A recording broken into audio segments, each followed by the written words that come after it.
Hello everyone, this is doctor Jeevesh Yadav. तो Shalakya Tantra paper first का हम लोग most important 17th topic for university exam according to NCSM syllabus हम लोग देख रहे हैं। सीरीज़ को कंटिन्यू करते हुए आज की क्लास में हम लोग टॉपिक नंबर फर्स्ट के विषय में बात करेंगे। तो पहला आपका टॉपिक है, ठीक है, नेत्र का एनाटॉमी। ठीक है, नेत्र की सारी रचना। तो नेत्र को क्या है, चक्षु इंद्रिय का अधिष्ठान बताया गया। तो नेत्र को क्या है, चक्षु इंद्रिय का अधिष्ठान बताया गया है। इसकी निरुक्ति बताया गया है, नियते नयति व अनेन इति चक्षु। ठीक है, तो नियते नयति व अनेन इति चक्षु। ठीक है, पर्याय के विषय में बात करें तो किन किन नामों से इसे जाने जाते हैं। तो इसे अपन नयन कहते हैं, नेत्र कहते हैं, अक्षी कहते हैं, दृक् हो गया, दृष्टि, लोचन, विलोचतम, चक्षु, ये सभी इसके पर्याय हैं। पंचभौतिक संगठन के बारे में बात करें तो पंचभौतिक संगठन में यहाँ पे बताया गया है सुश्रुत के उत्तर तंत्र में फर्स्ट चैप्टर के 11 to 12 श्लोक में, पलम भुवो अग्नितो रक्तम वातात कृष्ण शीत जलात आकाशाद अश्रुमार्गस्य जायन्ते नेत्र बुद्बुदम। ठीक है, यानी कि नेत्र का जो पल है, पल वाला भाग है, टोटल कितने भाग हैं, 5 हैं। पल है यानी कि मांस भाग, फिर रक्त है, फिर कृष्ण मंडल है, श्वेत मंडल है और अश्रुमार्ग है। तो पल या मांस जो भाग होते हैं, ठीक है, जो मसल पार्ट होते हैं, उसमें पृथ्वी महाभूत की अधिकता होती है। तो मस्कुलर जो पार्ट है उसमें पृथ्वी महाभूत की अधिकता होगी पल में। रक्त जो होते हैं, जो सॉरी मस्कुलर जो पार्ट है वो हो गया। वेस्कुलर जो पार्ट है, रक्त जहाँ पे बहते हैं, वहाँ पे तेज महाभूत की अधिकता होती है। कृष्ण मंडल जो ब्लैक पोर्शन रहते हैं, ठीक है, कॉर्निया, वहाँ पे वायु महाभूत की अधिकता होती है। श्वेत मंडल जो वाइट पोर्शन होते हैं, स्क्लेरा, वहाँ पे जल महाभूत की अधिकता होती है। और अश्रुमंडल, ठीक है, जो टीयर चैनल है, उसमें आपका क्या है, लैक्रेमल जो डक्ट होते हैं, वहाँ पे आकाश महाभूत की अधिकता होती है। तो ये चीज़ आपको ध्यान में रखना है। ठीक है, कि पृथ्वी महाभूत की अधिकता पल में, रक्त महाभूत की अधिकता तेज महाभूत की अधिकता रक्त में, वायु की अधिकता कृष्ण मंडल में, जल की अधिकता श्वेत मंडल में और आकाश की अधिकता अश्रु मार्ग में होते हैं। प्रमाण की विषय में बात कर लेते हैं। तो प्रमाण बताए गए हैं, विद्यात द्वयंगुल्य बाहुल्यम स्वांगुष्ठ उदर सम्मितम द्वयंगुल सर्वता सर्वथा विसग्नयन बुद्बुदम। ठीक है, तो अपने अंगुष्ठ के उदर यानी कि मध्य भाग का एक अंगुल मानते हुए, ठीक है, तो प्रमाण कितना मानना है, अपने अंगुष्ठ के उदर यानी कि मध्य भाग का एक अंगुल मानते हुए नेत्र गोलक का बाहुल्य, नेत्र गोलक का बाहुल्य मतलब एंटीरियर जो पोस्टीरियर डायमीटर है वो 2 अंगुल का होते हैं। ठीक है, नेत्र का आयाम जो है वो विस्तार जो है वो आपका कितना बताया है, 2.5 अंगुल बताया गया और सर्वथा 3.5 अंगुल बताया गया। ठीक है, तो ये नेत्र गोलक का प्रमाण है। फिर कृष्ण मंडल का प्रमाण बात कर लेते हैं। तो कृष्ण मंडल का प्रमाण आचार्य सुश्रुत ने नेत्रायाम का 1/3 बताया है। तो नेत्रायाम का 1/3 कृष्ण मंडल का प्रमाण सुश्रुत ने बताया है। डलहन ने द्वियम प्रमाण बताया है। तो डलहन ने द्वियव प्रमाण किसका बताया है, कृष्ण मंडल का। डलहन ने अष्टांग संग्रह ने शुक्ल मंडल का प्रमाण आधा 1/3 बताया है। तो शुक्ल मंडल का प्रमाण अष्टांग संग्रह ने 1/3 बताया है, शुक्र मंडल का 1/3। तो शुक्र मंडल का 1/3 आपका कृष्ण मंडल होता है, ये अष्टांग संग्रह ने बोले हैं। नेत्रायाम का 1/3 होते हैं कृष्ण मंडल, ये किसने बोला है, सुश्रुत ने बोले हैं। और द्वियव प्रमाण किसने बोले हैं, डलहन ने बोले हैं। फिर दृष्टि मंडल का प्रमाण बात करते हैं। तो सुश्रुत ने उत्तर तंत्र में दृष्टि मंडल का प्रमाण कृष्ण मंडल का 1/7 भाग दृष्टि मंडल कहलाता है, ये बोला है। तो कृष्ण मंडल का 1/7 भाग दृष्टि मंडल कहलाता है, ये सुश्रुत ने बोले हैं। इसके अलावा सुश्रुत ने उत्तर तंत्र में बोला है और सुश्रुत ने सूत्र स्थान में कृष्ण मंडल का 1/7 भाग बोले हैं। ठीक है, इसके अलावा मसूर दाल मात्रम बताए। ठीक है, प्रमाण कितना, मसूर दाल मात्रम। आकृति के विषय में बात करें तो नेत्र गोलक की आकृति कैसा बताया गया है। तो सुश्रुत ने उत्तर तंत्र में बताया है कि सुवृतम गोस्तनाकारम सर्वभूत गुणों गुणोद्भवम। तो सुवृतम गोस्तनाकारम सर्वभूतम गुणोद्भवम, ये जो है आकृति बताया है सुश्रुत ने। तो नेत्र गोलक जो है वो सुवृत यानी कि गोल आकार का तथा इसका आकार गौ के स्तन की तरह होते हैं। तो नेत्र गोलक सुवृत यानी कि गोलाकार तथा इसका आकार गौ के स्तन की तरह होते हैं, ये यहाँ पे बताया गया है। फिर नेत्र के भाग के विषय में बात कर लेते हैं। तो नेत्र के भाग बताए गए, मंडलानी च संधियश्च पटलानी च लोचने यथाक्रमे विजानियात पंचषड्च च। ठीक है, तो नेत्र मंडल जो होते हैं, नेत्र में मंडल कितने हैं? 5 हैं। नेत्र में संधियाँ कितनी हैं? 6 हैं। और नेत्र में पटल कितने हैं? 6 हैं। तो ये आपको याद रखना है कि नेत्र में मंडल कितने हैं? 5 हैं। नेत्र संधियाँ 6 हैं और नेत्र पटल कितने हैं? 6 हैं। मर्म के बारे में बात करें तो मर्म तो अपांग, आवर्त और श्रृंगाटक, ये मर्म पाया जाते हैं। तो अपांग मर्म जो होते हैं below the ending of a eyebrow and above the outward of a lacrimal gland. ठीक है, ये वैकल्यकर मर्म है और इसमें अगर वृद्धता हो जाता है तो अंधत्व की उत्पत्ति होती है। ठीक है, इसी प्रकार आवर्ता जो है ये भी आपका वैकल्यकर मर्म है। ठीक है, अबो द आईब्रो लेटरली होते हैं, तो इसमें विद्धता होने पर अंधत्व की उत्पत्ति होती है। श्रृंगाटक मर्म जो है वो सद्य प्राणहर मर्म बताया गया है, यहाँ आलोचक पित्त के स्थान होते हैं।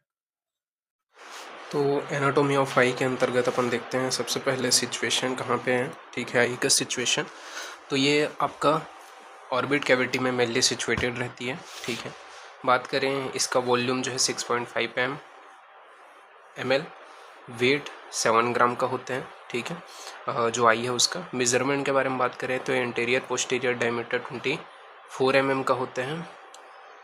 वर्टिकल डायमीटर जो है 23 mm का होता है। हॉरिजॉन्टल डायमीटर 23.5 mm का होता है और सर्कमफेरेंस जो होता है वो 75 mm का होता है। स्ट्रक्चर के बारे में बात करें तो स्ट्रक्चर के अंतर्गत सबसे पहले आपका प्रोटेक्टिव लेयर जो आउटर लेयर होते हैं उसमें आपको उसको अपन फाइब्रस लेयर भी बोलते हैं। स्क्लेरा का 5/6 ऑफ आई जो पार्ट है, ठीक है, स्क्लेरा और कॉर्निया ये दो भाग में अपन प्रोटेक्टिव लेयर को डिवाइड करते हैं। तो स्क्लेरा जो है होता है वो 5/6 ऑफ आई। इसके अलावा स्ट्रॉन्गेस्ट पार्ट होते हैं। कॉर्निया जो होता है 1/6 ऑफ आई होते हैं। ट्रांसपेरेंट जो है आपका पार्ट होते हैं। फिर नेक्स्ट है आपका न्यूट्रिटिव लेयर, ठीक है, या फिर यूविला जिसको अपन बोलते हैं या यूविला ट्रैक। ठीक है, तो इसमें बताया गया है it's consist of a iris, ciliary body और choroid. Front part of cornea is avascular. ठीक है, तो ये यहाँ पे बताया गया। फिर इनर मोस्ट या आपका न्यूरल जो लेयर है उसके विषय में बताया गया है it is a pigmented layer. ठीक है, अब ये क्या होता है? पिगमेंटेड लेयर होते हैं। इसमें बताया गया observe excessive light, pupil constrict, does not contain rods and cone. ठीक है, फिर नेक्स्ट इसके दो पार्ट है pigmented and rods and cone. फिर नेक्स्ट आपका होता है ट्रांसड्यूसर या फोटो रिसेप्टर। इसमें बताया गया रोड्स एंड कॉन होते हैं। It convert light energy into electric signal. ठीक है, इलेक्ट्रिकल सिग्नल में ये जो है चेंज करने का काम करते हैं। फिर नेक्स्ट है लेंस। लेंस जो होता है वो बाइकॉन्वेक्स होता है। ठीक है, attached with ciliary body with the help of a suspensory ligament. Suspensory ligament की सहायता से ये सिलेरी बॉडी से अटैच्ड होते हैं जो लेंस होता है वो। इसके अलावा मसल्स ऑफ आई, तो यहाँ पे आपके 4 मसल्स आपको देखने को मिलते हैं स्टार्टिंग में। अगर रेक्टस साइड का अपन देखते हैं तो रेक्टल साइड में कौन सा? Superior rectus, inferior rectus, medius rectus और लेटरल रेक्टस। ऑब्लिक मसल 2 होते हैं, सुपीरियर और इन्फीरियर। ब्लड सप्लाई के विषय में बात करें तो ब्लड सप्लाई में बताया गया कि ऑप्थेल्मिक आर्टरी, ठीक है, मेनली सप्लाई करते हैं। ब्रांच के विषय में बात करें तो सेंट्रल रेटिनल आर्टरी, ठीक है, posterior ciliary artery, short and long, ठीक है, नीचे और ऊपर से। फिर एंटीरियर सीलियर आर्टरी। इस प्रकार से इसके ब्लड सप्लाई है। फिर वेनस ड्रेनेज के बारे में बात करें तो वेनस ड्रेनेज में बताया गया central retinal vein, anterior ciliary vein, short posterior ciliary vein. ठीक है, ये ऑप्थेल्मिक वेन अपन कहते हैं। फिर नर्व सप्लाई के विषय में बात करें तो ब्रांच ऑफ ऑप्थेल्मिक नर्व, तो इसके 2 हैं। पहला है आपका लेक्राइमल नर्व, इसके बाद में है फ्रंटल नर्व और आपका क्या है नेजो लेक्राइमल नर्व। फिफ्थ है आपका कॉर्नियल लेयर। तो कॉर्नियल लेयर के अंतर्गत सबसे पहला आपका आता है कॉर्नियल इपिथेलियम। फिर आपका आता है Bowman's membrane, anterior elastic lamina. इसके अलावा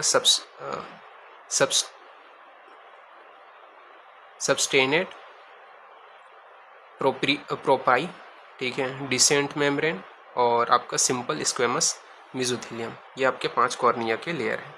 10 रेटिनल लेयर होते हैं। इसके अंतर्गत आउटर पिगमेंटेड लेयर, फिर लेयर ऑफ है रॉड्स एंड कॉन एक्सट्रीम, इसके अलावा एक्सटर्नल लिमिटिंग मेम्ब्रेन, ठीक है, external limiting membrane, outer nerve, outer nucleus layer, outer plexiform layer, inner nucleus layer, inner plexiform layer, इसके अलावा layer of a ganglion cell, nerve fibre layer और internal limiting membrane, ठीक है, ये आपके होते हैं।